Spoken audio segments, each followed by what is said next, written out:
ಇವತ್ತು ಆಕ್ಚುಲಿ ಕಡ್ಡಾಯ ಕನ್ನಡ ಹೊರನಾಡು ಮತ್ತು ಗಡಿನಾಡು ವಿದ್ಯಾರ್ಥಿಗಳನ್ನ ನಾವು ಕನ್ನಡಿಗರು ಅಂತಾನೆ ಟ್ರೀಟ್ ಮಾಡ್ತೀವಿ ಸೀಟ್ ಅಲಾಟ್ಮೆಂಟ್ ಮಾಡುವಂತ ಸಂದರ್ಭದಲ್ಲಿ. ಹಾಗೆ ಅವ್ರನ್ನ ನಾವು ಟ್ರೀಟ್ ಮಾಡಬೇಕು ಅಂತಂದ್ರೆ ಕಡ್ಡಾಯ ಕನ್ನಡ ಪರೀಕ್ಷೆಯನ್ನ 50 ಮಾರ್ಕ್ಸ್ಗೆ ಬರೆದು 12 ಮಾರ್ಕ್ಸ್ ಅಷ್ಟು ತಗೊಂಡು ಪಾಸ್ ಆಗ್ಬೇಕಾಗುತ್ತೆ. ಇವತ್ತು 4 ಜಿಲ್ಲೆನಲ್ಲಿ 2500 ವಿದ್ಯಾರ್ಥಿಗಳು ಕಡ್ಡಾಯ ಕನ್ನಡ ಪರೀಕ್ಷೆಯನ್ನ ಬರೀತಾರೆ. ನಾಳೆ ಮತ್ತೆ ನಾಡಿದ್ದು ನಮ್ಮ PCMB ಸಬ್ಜೆಕ್ಟಿಗೆ 3,35,000 ವಿದ್ಯಾರ್ಥಿಗಳು ಪರೀಕ್ಷೆಯನ್ನ ಬರೀತಾರೆ. ಕರ್ನಾಟಕ ಪರೀಕ್ಷಾ ಪ್ರಾಧಿಕಾರದ ವತಿಯಿಂದ ನಡೆಸುವಂತಹ ಎಲ್ಲ ಸಿದ್ಧತೆಗಳನ್ನ ಮಾಡಲಾಗಿದೆ. ಕೆಲವೊಂದು ಸಿದ್ಧತೆಗಳನ್ನ ಜಿಲ್ಲಾ ಮಟ್ಟದಲ್ಲಿ ಜಿಲ್ಲಾಧಿಕಾರಿಗಳು ಮತ್ತು ಜಿಲ್ಲಾ ಪಂಚಾಯತ್ ಮುಖ್ಯ ಕಾರ್ಯನಿರ್ವಹಣಾಧಿಕಾರಿಗಳು ಮಾಡಬೇಕಾಗುತ್ತೆ. ಅವರಿಗಾಗಲೇ ಎಲ್ಲ ಸಿದ್ಧತೆಯನ್ನು ಮಾಡಿಕೊಂಡಿದ್ದಾರೆ. ತಾವೇಳದಂತೆ ವಿಶೇಷವಾಗಿ ನಮಗೆ ಈ ಸರಿ ಫೇಸ್ ರೆಕಗ್ನೈಸೇಷನ್ ಮಾಡಿ ಪರೀಕ್ಷಾ ಕೇಂದ್ರಕ್ಕೆ ಒಳಗಡೆ ಬಿಡಬೇಕಾಗಿರೋದ್ರಿಂದ ಮತ್ತೆ ನಾವು ಪೊಲೀಸು ಮತ್ತೆ ಹೋಮ್ ಗಾರ್ಡ್ಸ್ ಇಂದ ನಿಮ್ಮ ಡ್ರೆಸ್ ಕೋಡ್ ಮತ್ತೆ ನಿಷೇಧಿತ ವಸ್ತುಗಳನ್ನ ಒಳಗಡೆ ತಗೊಂಡು ಹೋಗ್ತಿರೋ ತರ 100% ತಮ್ಮನ್ನ ಪರಿಶೀಲಿಸಿ ಒಳಗಡೆ ಬಿಡಬೇಕಾಗಿರೋದ್ರಿಂದ ಎಲ್ಲ ವಿದ್ಯಾರ್ಥಿಗಳು ದಯಮಾಡಿ 1.5 ಗಂಟೆ ಮೊದಲು ಪರೀಕ್ಷಾ ಕೇಂದ್ರಕ್ಕೆ ಬರಬೇಕು ಅಂತ ನಾವು ವಿನಂತಿಯನ್ನ ಮಾಡಿದ್ವಿ. ದಯಮಾಡಿ ಸಹಕರಿಸಬೇಕು. ಮತ್ತೆ ತಾವು ಇವತ್ತು ಹೇಳ್ದಂಗೆ ಈಗಾಗಲೇ ಅಷ್ಟೆಲ್ಲ ನಾವು ಮಾರ್ಗಸೂಚಿಗಳನ್ನ ಕೊಟ್ಟಿದ್ರು ಸಹ ಈ ಡ್ರೆಸ್ ಕೋಡ್ ಪಾಲನೆ ಮಾಡದೆ ಪರೀಕ್ಷಾ ಕೇಂದ್ರದ ಹೊರಗಡೆ ಪರಿಶೀಲನೆ ಮಾಡುವಂತವರಿಗೆ ಗೊಂದಲ ಆಗ್ತಾ ಇದೆ ಅಂತ ಮತ್ತೊಮ್ಮೆ ನಾನು ವಿನಂತಿಯನ್ನ ಎಲ್ಲ ವಿದ್ಯಾರ್ಥಿಗಳು ಮತ್ತೆ ಪೋಷಕರಿಗೆ ನಾನು ಮಾಡುವಂತದ್ದು. ನಾವು ಬಹಳ ಸ್ಪಷ್ಟವಾಗಿ ನಿಮ್ಮ ಡ್ರೆಸ್ ಕೋಡ್ ಅನ್ನ ಕೊಟ್ಟಿದ್ದೀವಿ. ಪಾರದರ್ಶಕವಾಗಿ ಪರೀಕ್ಷೆ ನಡೆಸಲಿಕ್ಕೆ ತಮ್ಮ ಸಹಕಾರ ತುಂಬಾ ಅಗತ್ಯ ಇದೆ. ದಯಮಾಡಿ ನಮ್ಮ ನಿಯಮಗಳಿಗೆ ಬದ್ಧರಾಗಿ ತಾವು ವಿದ್ಯಾರ್ಥಿಗಳನ್ನ ನಾಳೆ ಪರೀಕ್ಷೆ ಬರೆಯುವಂತದ್ದಕ್ಕೆ ಕಳಿಸಿ. ಯಾವುದೇ ಗೊಂದಲಕ್ಕೆ ಒಳಗಾಗಬೇಡಿ. ಎಲ್ಲ ರೀತಿಯ ವ್ಯವಸ್ಥೆಯನ್ನು ನಾವು ಪಾರದರ್ಶಕವಾಗಿ ಪರೀಕ್ಷೆ ನಡೆಸಲಿಕ್ಕೆ ನಾವು ಮಾಡಿಕೊಂಡಿದ್ದೀವಿ. ಒಳ್ಳೆ ರೀತಿಯಲ್ಲಿ ಅಭ್ಯಾಸ ಮಾಡಿ ಸಮಾಧಾನವಾಗಿ ತಾವು ಪರೀಕ್ಷೆ ಬರೀರಿ. ತಮಗೆ ಯಶಸ್ಸು ಸಿಗುತ್ತೆ. ಮುಂದಿನ ದಿನಗಳಲ್ಲಿ ನಾವು ಬಹಳ ನ್ಯಾಯಯುತವಾಗಿ ಪಾರದರ್ಶಕವಾಗಿ ಸೀಟು ಹಂಚಿಕೆ ಪ್ರಕ್ರಿಯೆ ಮಾಡಲಿಕ್ಕೆ ಸಹ ಸಾಕಷ್ಟು ಸಿದ್ಧತೆಗಳನ್ನ ಮಾಡ್ಕೊಂಡಿದ್ದೀವಿ. ಈಗಾಗಲೇ PUCದು ಒಂದು ಫಲಿತಾಂಶ ಬಂದಿದೆ.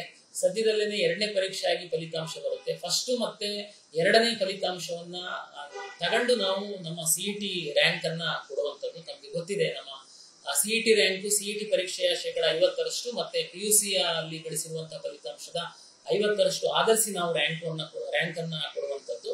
ಹಾಗಾಗಿ ನಾಳೆ ಮತ್ತೆ ನಾಡಿದ್ದು ಏನು PCMB ಸಬ್ಜೆಕ್ಟಿಗೆ ತಯಾರಿ ನಡೆಸುತ್ತಿರುವಂತಹ ಎಲ್ಲ ವಿದ್ಯಾರ್ಥಿಗಳಿಗೆ ಪ್ರಾಧಿಕಾರದಿಂದ ನಾನು ಶುಭವನ್ನ ಕೋರ್ತೀನಿ. ತಾವು ದಯಮಾಡಿ ನಿಯಮಗಳಿಗೆ ಬದ್ಧರಾಗಿ ಬಂದು ಪರೀಕ್ಷೆಯನ್ನ ಬರೆದು ಒಂದು ಪರೀಕ್ಷೆ ಯಶಸ್ವಿ ಆಗಲಿಕ್ಕೆ ಸಹಕರಿಸಬೇಕು ಅಂತೇಳಿ ನಾನು ಈ ಮೂಲಕ ವಿನಂತಿಯನ್ನ ಮಾಡ್ತೀನಿ. ಸ್ವಲ್ಪ ಮಿಸ್ಗೈಡ್ ಮಾಡುವಂತದ್ದು ಜಾಸ್ತಿ ಇದೆ. ಸುಮಾರೆಲ್ಲ ಈಗ ಕೆಂಗೇರಿ ಅಂತ ಅಡ್ರೆಸ್ ಕೊಡೋದು, ಕಾಲೇಜ್ ಇನ್ನೆಲ್ಲೋ ಅವಾಗ ಹುಡುಗರು ಏನ್ ಮಾಡ್ತಾರೆ, ಚಾಯ್ಸ್ ಅವ್ರ ಸೀಟ್ ಅಲಾಟ್ ಮಾಡಾದ್ಮೇಲೆ ಚಾಯ್ಸ್ 1 ಹಾಕ್ಬೇಕು ಅಂದ್ರೆ ಅವ್ರು ಕನ್ಫರ್ಮ್ ನಾನು ಹೋಗ್ತೀನಿ ಕಾಲೇಜಿಗೆ, ನನಗೆ ಇಷ್ಟ ಇದೆ ಅಂತ ಅಡ್ಮಿಷನ್ ಟಿಕೆಟ್ ಡೌನ್ಲೋಡ್ ಮಾಡ್ಕೊಂಡು ಕಾಲೇಜಿಗೆ ಹೋಗ್ತಾನೆ. ಅಲ್ಲಿ ನೋಡಿದ್ರೆ ಅವನಿಗೆ ಬೋರ್ಡ್ ಮಾತ್ರ ಇರುತ್ತೆ ಕಾಲೇಜ್. ಅವನು ಆ ತಂದೆ ತಾಯಿ ಎಲ್ಲ ಬಂದು ನಾರ್ಮಲಿ ನರ್ಸಿಂಗ್ ಹೋಗೋರು ಎಲ್ಲರೂ ಸ್ವಲ್ಪ BPL ಮತ್ತೆ ಮಿಡ್ಲ್ ಕ್ಲಾಸ್ ಗಿಂತ ಸ್ವಲ್ಪ ಕಡಿಮೆ ಇರುವಂತವ್ರೆ. ಅದು ನೌಕರಿ ಗ್ಯಾರಂಟಿ ಅಂತ ಇಷ್ಟಪಡ್ತಾರೆ. ಅವ್ರು ಇಲ್ಲಿ ಬಂದು ಅಳ್ತಾ ನಿಲ್ತಾರೆ.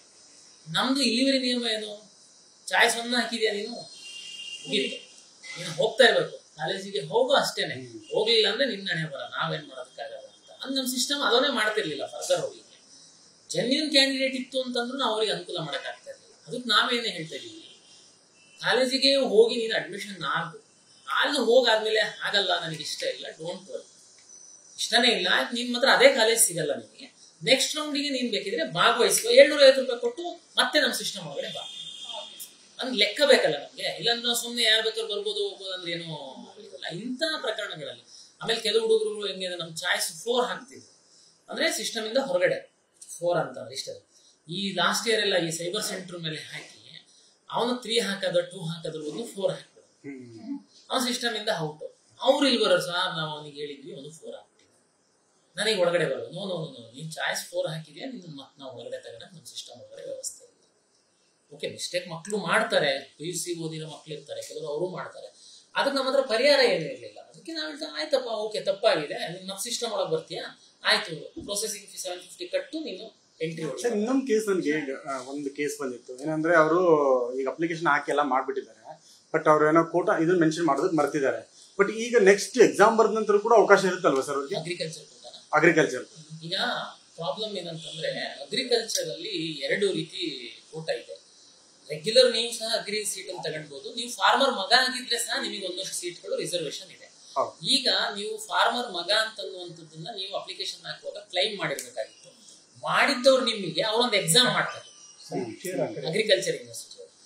ಈಗ ಅವರು 1 ಲಕ್ಷಕ್ಕಿಂತ ಹೆಚ್ಚು ವಿದ್ಯಾರ್ಥಿಗಳು ಕ್ಲೈಮ್ ಮಾಡಿರೋದ್ರಿಂದ ಅಷ್ಟು ಮಕ್ಕಳಿಗೆ ಅವರು ಪ್ರಾಕ್ಟಿಕಲ್ ಎಕ್ಸಾಮ್ ಮಾಡೋದಕ್ಕೆ ಸಾಕಷ್ಟು ಸಮಯ ಬೇಕಾಗುತ್ತೆ. ಈಗ ಒಂದು 10 ಪೋಷಕರು ಬಂದಿದ್ದಾರೆ ಸರ್ ಇಲ್ಲೇನೆ ಕೆಳಗೆ. ಅಲ್ಲ, ಅದಕ್ಕೆ ವಿಷಯ ಏನಾಗಿದೆ, ಅವ್ರು ಕ್ಲೈಮ್ ಮಾಡಿದ್ರು.